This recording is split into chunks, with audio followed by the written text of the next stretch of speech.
Good morning everyone, welcome to success with Sagar. तो friends, बहुत दिनों के बाद आज मैं आप लोगों के लिए क्लास बना पाई हूँ। तो फ्रेंड्स, आज के सेशन में 15 क्वेश्चंस डिस्कस करने वाली हूँ जो कि प्रीवियस ईयर का क्वेश्चंस है। आई होप आप लोग को ये सेशन अच्छा लगे। देखते हैं सेशन का पहला क्वेश्चन है, भारतीय संविधान की मुख्य प्रस्तावना में सम्मिलित है। कौन कौन सा वर्ड सम्मिलित है? अगर आप लोग को आंसर पता है तो कमेंट बॉक्स में कमेंट कर सकते हैं। ऐसे बता दूं कि विचार, अभिव्यक्ति, विश्वास, आस्था और उपासना भारतीय संविधान की मुख्य प्रस्तावना में सम्मिलित है।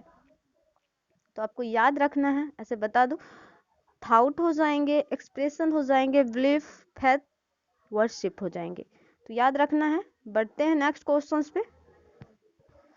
नेक्स्ट क्वेश्चन है, भारतीय संविधान में नीति निर्देशक तत्व को लिया गया है। किस कंट्री के कॉन्स्टिट्यूशन से लिया गया है? ये हो जाएंगे आयरलैंड के कॉन्स्टिट्यूशन से लिया गया है नीति निर्देशक तत्व। तो आपको याद रखना है।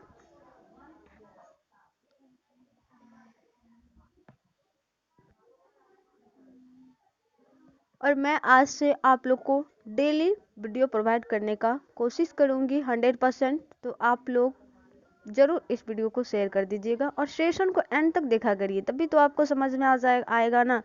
देखते हैं क्वेश्चन से, निम्नलिखित में कौन सी नदी रिफ्ट घाटी से होकर बहती है? रिफ्ट घाटी से होकर बहती है यानी भ्रंश घाटी भी कहा जाता है। तो ये नर्मदा हो जाएगा। नर्मदा नदी जो है, नर्मदा और तापी नदी जो है, ये दो ऐसी नदी है जो रिफ्ट घाटी यानी भ्रंश घाटी से होकर बहती है। तो आपको याद रखना है। क्वेश्चन है, सरदार सरोवर बांध किस नदी पर स्थित है? सरदार सरोवर बांध किस नदी पर स्थित है?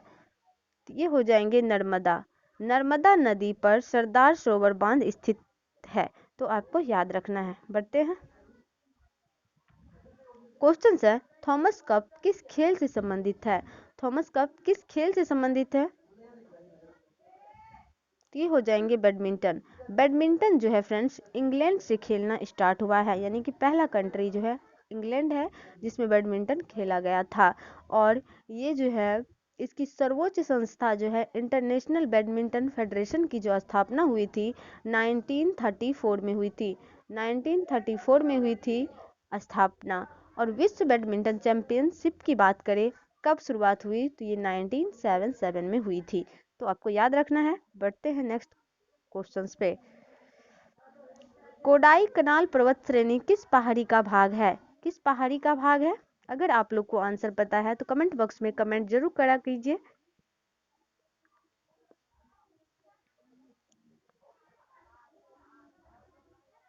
ये जो है नीलगिरी का भाग है, नीलगिरी पहाड़ी का भाग है कोडा कनाइल पर्वत। ये जो है किस पहाड़ी का भाग है? तो ये नीलगिरी पहाड़ी का भाग है। और नीलगिरी की बात करें तो नीलगिरी जो है, ये नीलगिरी की पहाड़ी तमिलनाडु में स्थित है। तो याद रखना है। बढ़ते हैं नेक्स्ट क्वेश्चंस पे। महात्मा गांधी द्वारा दांडी यात्रा शुरू की गई थी, किस उद्देश्य में शुरू की गई थी? ये जो किया गया था नमक कानून को तोड़ने के लिए किया गया था। देखिए, नमक कानून कैसे स्टार्ट हुआ आप जान लीजिए। दो चार फैक्ट एक्स्ट्रा। 12 मार्च 1930 को गांधी जी ने अपने अनुयायियों यानी समर्थकों के साथ 78 समर्थकों के साथ, ये भी पूछ लिया जाता है, डाटाबेस क्वेश्चंस आजकल एग्जाम में पूछे जाने लगे हैं। इसी से बीपीएससी में क्वेश्चंस बन गया था कि कितने दिन में पहुंचे थे दांडी। तो 24 डे में पहुंचे थे। वैसे देख लीजिए कि 1930 को गांधी जी 78 समर्थक के साथ दांडी के लिए प्रस्थान किए थे। लगभग 24 दिन बाद वो 6 अप्रैल 1930 को दांडी पहुंचकर गांधी जी ने नमक कानून को तोड़ा था। तो आपको याद रखना है।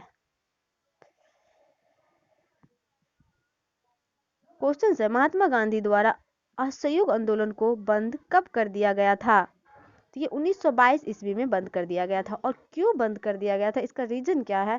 ये रीजन ये है कि 5 फरवरी 1922 को उत्तर प्रदेश में चोरी चोरा नामक स्थान पर थाने में आग लगा दी गई थी, जिससे एक थानेदार 21 सिपाहियों की मौत हो गई थी। इसी घटना से दुखी होकर गांधी जी ने असहयोग आंदोलन 12 मार्च 1922 को वापस ले लिया था।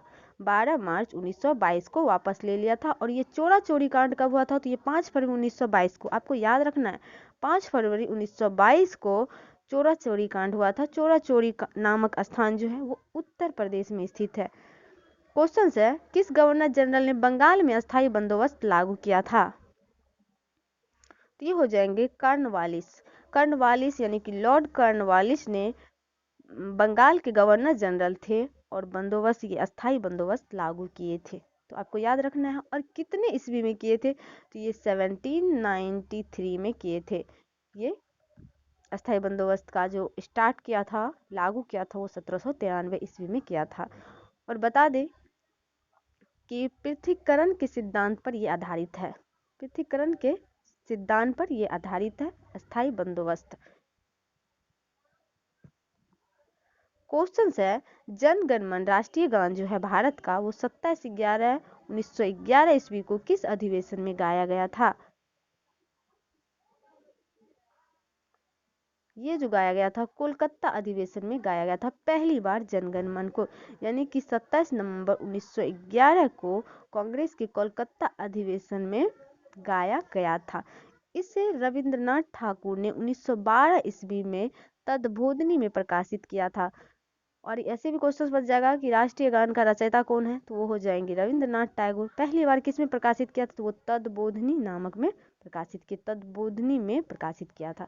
तो आपको याद रखना है, बहुत दिन के बाद मैंने क्लास स्टार्ट किया है तो थोड़ा सा मिस्टेक हो जा रही है, तो आप लोग उसे इग्नोर करेंगे, मैं इसे सुधारने का कोशिश करूंगी नेक्स्ट डे से।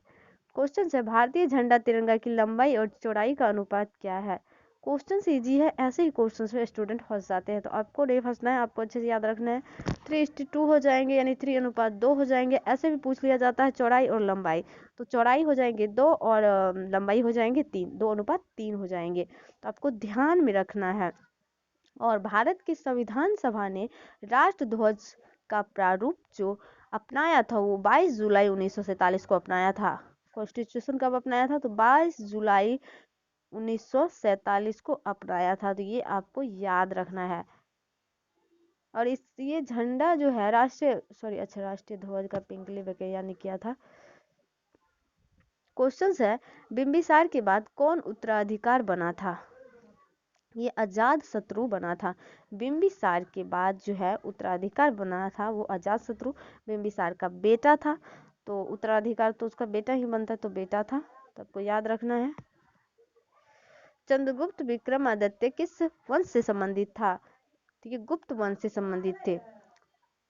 चंद्रगुप्त विक्रमादित्य किस वंश से संबंधित था? तो गुप्त वंश से संबंधित थे। और यहाँ क्वेश्चन ये भी आता है कि विक्रमादित्य किसको कहा जाता है, किस शासक को? तो चंद्रगुप्त को कहा जाता है विक्रमादित्य। ये भी आपको याद रखना है। क्वेश्चन है, भारत का सबसे बड़ा झील कौन सा है जिससे नमक प्राप्त करने में योगदान रहता है? ये सांभर झील हो जाएंगे। सांभर झील जो है राजस्थान में स्थित है। सांभर झील राजस्थान में स्थित है। कावेरी कर्नाटक में स्थित है।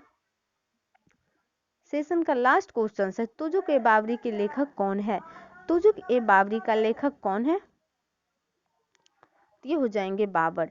तुजुक ए बाबरी का लेखक कौन है? तो वो बाबर हो जाएंगे। और किस लैंग्वेज में ये लिखा गया है? तो ये तुर्क भाषा में लिखा गया है ये पुस्तक। और तुजुक ए बाबरी का अकबर ने 1583 ईस्वी में खाना द्वारा अनुवाद करवाया था। ये भी आपको याद रखना है। तो और इस बुक में किस विषय में दर्शाया, किस विषय के बारे में? तो वो हो जाएंगे राजनीतिक एवं प्राकृतिक स्थिति का वर्णन किया है इस बुक में। तुजुके बाबरी यानी बाबरनामा का भी नाम तुजुके बाबरी है। तो आपको याद रखना है। आज के सेशन में इतना ही। सेशन कैसा लगा आप लोग कमेंट जरूर करिएगा। और 15 क्वेश्चंस में कितने क्वेश्चंस आप जानते थे ये भी कमेंट कीजिएगा। शेयर लाइक कमेंट करना नहीं भूलिएगा। Take care, bye bye. अपना तैयारी जारी रखिए।